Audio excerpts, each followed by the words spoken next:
Pump Sergeant Lance, 728 Norfolk. Today we're going to do a rough PMCS on this truck behind me and a Humvee. We're just going to go over some basic before, during, and after PMCS stuff to cover and go from there. We'll do a little bit on the form of the 5988, filling that out. First couple things we're going to go over is when you get your form 5988, we're going to verify that our admin number or bumper number is correct, mileage reading, and everything on this actually matches this truck. There's a couple things we can find. On this truck, we got a model number over on the door, on the passenger side door. I'm pointing it out here. Truck cargo M1083 Alpha 1 Papa 2. Verify that's correct. We need that model number to verify that our TM is correct. And right here on the very first page of the TM, it tells all the different model numbers that this TM covers. So this TM will match this truck. Right.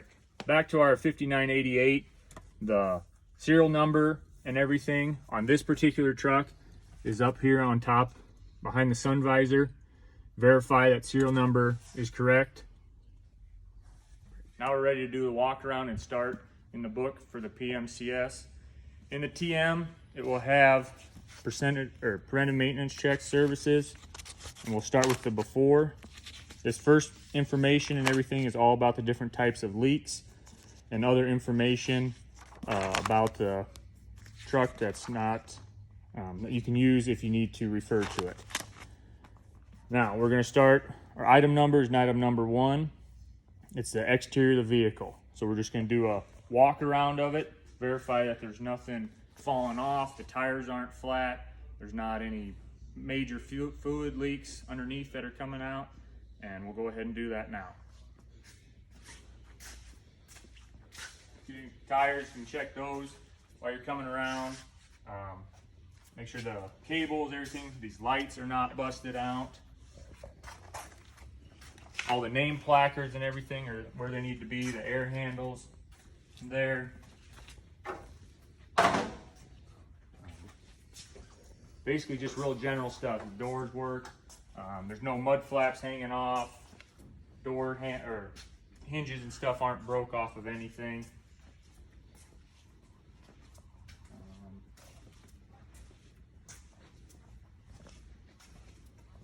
Get in the back, just glance, make sure there's nothing broke, no lights are broke, anything's hanging off, anything like that. We didn't see any leaks on the ground when we came around. Mufflers there, all that piping and everything is good. That covers the exterior of the vehicle for the most part. If you go through the PMCS, I guess we missed the windshield and stuff. That's one thing I should have mentioned as we came through. But it will tell you exactly all the items you are to check when you are going around the outside of the vehicle. When we come around over for this truck, we've got our engine oil fill, our transmission fill, our radiator fill. Up there it's kind of hard to see. We have a sight glass and hydraulic fill for the cab tilt and everything. Engine oil check, transmission check. These are the sight glasses for the coolant. They needs to be in between the lower and upper. There's a little bit in the upper, which is good. The lower is completely full, so it's somewhere right in between there. Right. One of the things I forgot to mention, it's always good to have a rag when you do your PMCSs. We'll check the engine oil here on the dipstick. There's a crosshatch pattern. There's an add and a full line. The engine oil should be somewhere in between there. If you get confused between these two dipsticks, the transmission will be red in color, engine oil will be black in color. I'll sit here and bring it out. As you can see, it's right there at the full line. With the transmission, the engine needs to be running. But I was going to show you the color of the transmission fluid, how it's a much redder color than the engine oil is. It's one way to verify if for some reason you get confused on which one is to which.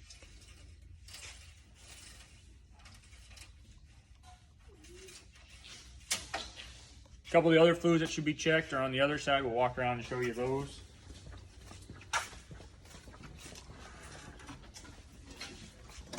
Under this step here is the washer fluid reservoir. That's simple. You can either look through the clear plastic, or for some reason it's dirty and you can't see through it, you can take the lid off and you can verify your level there. The other fluid, it's kind of hard to see. Let's see if I can get to it here. Brake. The other type of fluid, another one you should check, is the brake fluid level. It's behind the washer fluid step reservoir and it's back in here. If you have issues seeing it or whatever, you get a flashlight out or something, it would really help to view it. We're under the truck right now. Some common spots to look for possible leaks under here are at the differentials, here, and out at the wheels. Verify there's no oil leaking out of the wheel seals down on the brakes or anything like that. Continue up. We've got a cooler up there, hydraulic cooler. Make sure there's no leaks coming off of that. Another differential. Again, out at the wheels, check those. Make sure there's nothing, wheel seals leaking, anything along those lines.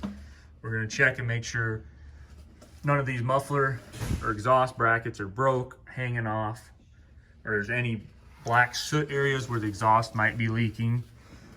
We got a transfer case that's got fluid in it also, and a transmission.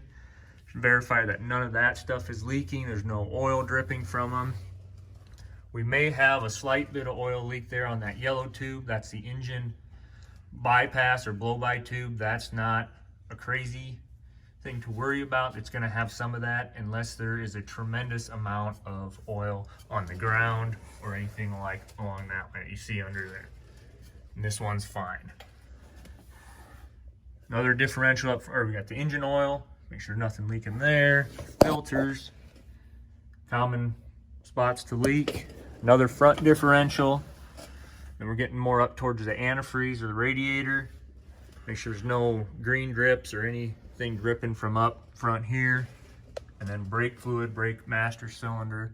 Make sure there's nothing dripping off of there. Those are most of the common spots and possibilities for leaks underneath. Leaks and everything, we'll take a step back and go over the 3 different types of leaks.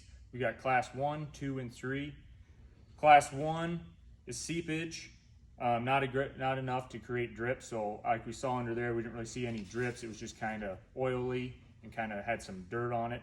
That's common of a class 1. Class 2 is a little bit more than that. You know, where if we saw drips forming on the end of the blow-by tube or any filter or any other differential, but the drips are not making it to the ground. So basically they're just a drip on there.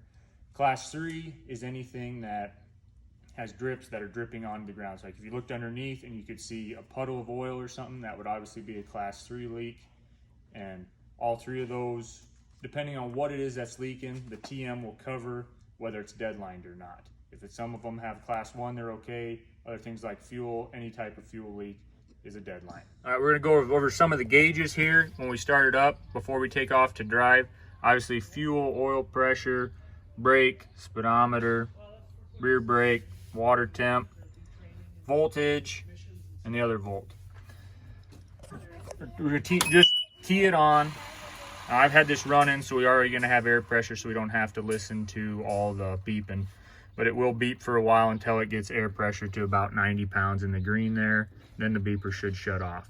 If you don't remember what pressures and everything are supposed to be, they're pretty self-explanatory. Red, bad, green, good.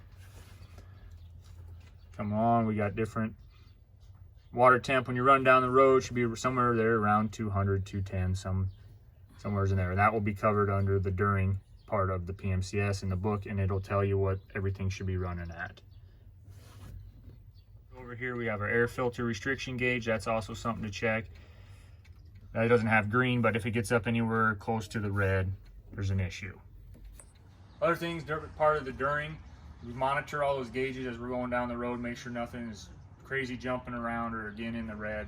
When we step on the brakes, we don't see the air pressure drop way down or continue to go down in the red and then not come back or drop substantially. If you have good brake pressure, obviously that doesn't go to the floor. Other thing is steering, make sure the steering's not shaking. and basically stuff like that. Part of the before and during are the operation of all the lights, the brake lights, headlights, and everything. So we need to turn on our service drive, verify all our lights are working, our turn signal indicators work as they should. And we'll go outside the truck now and we'll show you the lights out there. Turn the hazard switch on so that way you don't have to climb in and out of the cab as many times. If you're with an assistant, they can obviously operate the left and right turn signals, which will make it easier. But if you're by yourself and you want to save a trip in the cab, you just turn your hazards on, verify your hazards are working, and turn on all the headlights. So we got clearance lights, our headlights, and we got everything over on this side also. Headlights, turn, clearance. And we'll come around to the back.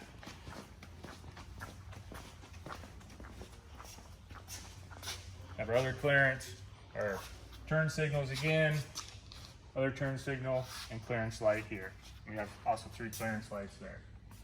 And then there are other reflectors, but those aren't part of lights. Another light that I missed when we were coming around and climbed up in the cab, forgot to do it, is turn the backup, put it in reverse so the backup light was on. Obviously you don't want to have the truck running if you're out of there doing it.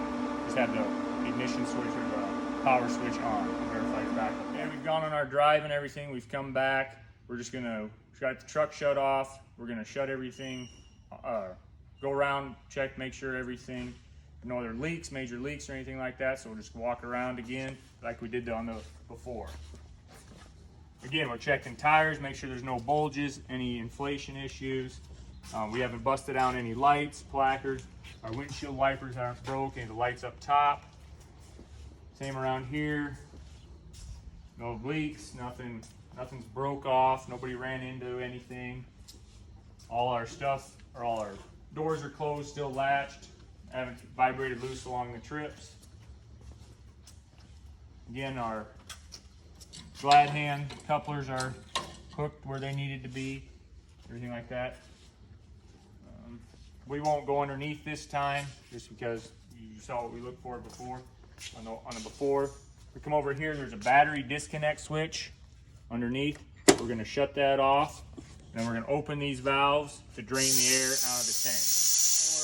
As you can see here, it says check batteries daily. So we're going to open off the cover and take a look at them here. That you can see, you know what you're looking at.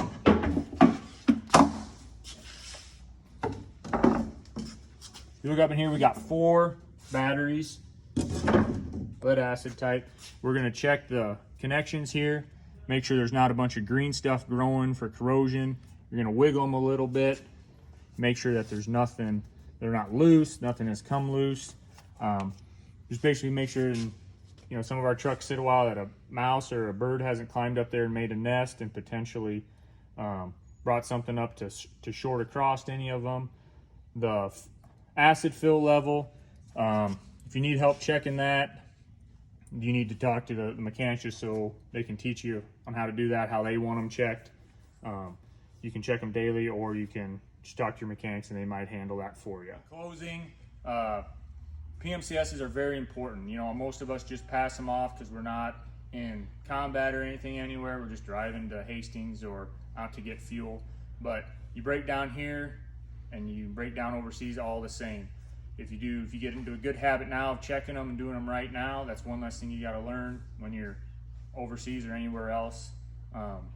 If you have any questions, the TMs are very, very good. They go through step by step, before, during, after, everything. If you got any questions on what something is or anything along those lines, a TM usually covers it. If you still can't figure it, either get somebody that is good with the vehicles, such as myself or one of the mechanics around, and everybody will be willing to help you. It's a lot easier to ask for questions now than get down the road and say, oh, I don't know, and something fell off or something broke that could be prevented.